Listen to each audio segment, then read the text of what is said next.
CPA Dave Young is back with us again. Dave, good to see you. Oh, it's great to be here. Well, today is Cyber Monday. We are talking about financial advice for the holidays. Let's start right there. On this Cyber Monday, what should people be aware of or wary of? Well, if you're going to be browsing, be careful of the device you're on. Make sure if you're on a public Wi-Fi, you're using a VPN. You just got to make sure you're not on a place where someone could get your password, your username, all of that jazz. So make sure you're browsing safely on this Cyber Monday. Right. Looking for, of course, those holiday gifts this time of year. And that's what we're talking about, financial advice in terms of how to go about things.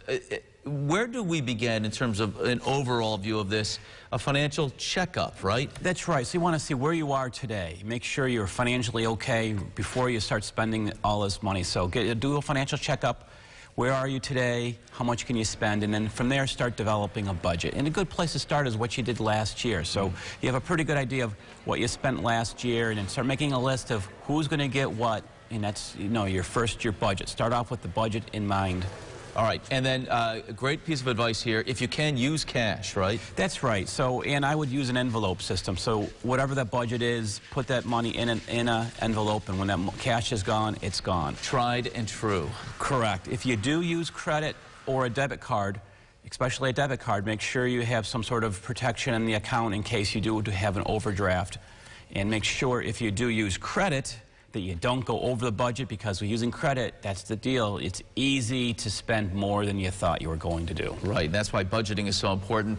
A couple of thoughts in terms of how to go about the shopping. Try to make gifts meaningful. That's right. So a lot of times, people buy gifts, but do they have any meaning? Or if they do gift cards, those gift cards get lost. So, have a pretty good idea of what you're going to do. Make it a meaningful gift and stay in your budget. Check your emotions at the door. When you go shopping, it's going to be a lot easier to have an idea of what you're buying, stay in the budget, and get in and get out and not try to blow the budget. Get lured in by some, right.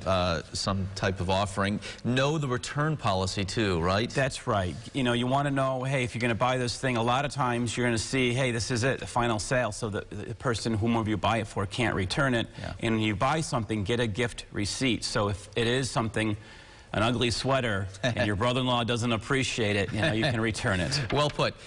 Don't get those warranties, those unnecessary warranties on items. Yeah, a lot of those are repetitive, so you're spending a lot of money on probably something that you really aren't going to use. And if it's a gift, whomever you gift it to may be unaware of the warranty to begin with. So it's almost like you're better off probably not getting it to begin with. And take the cash out of the envelope, put the receipts in as they come in, huh? That's right. And also make sure in all your budgeting process, you're including all of the other extras like parking, gas, everything to get there. So just make sure you have a solid budget and stay on track. All right. Great advice as always. Dave, thank you. Good to see you.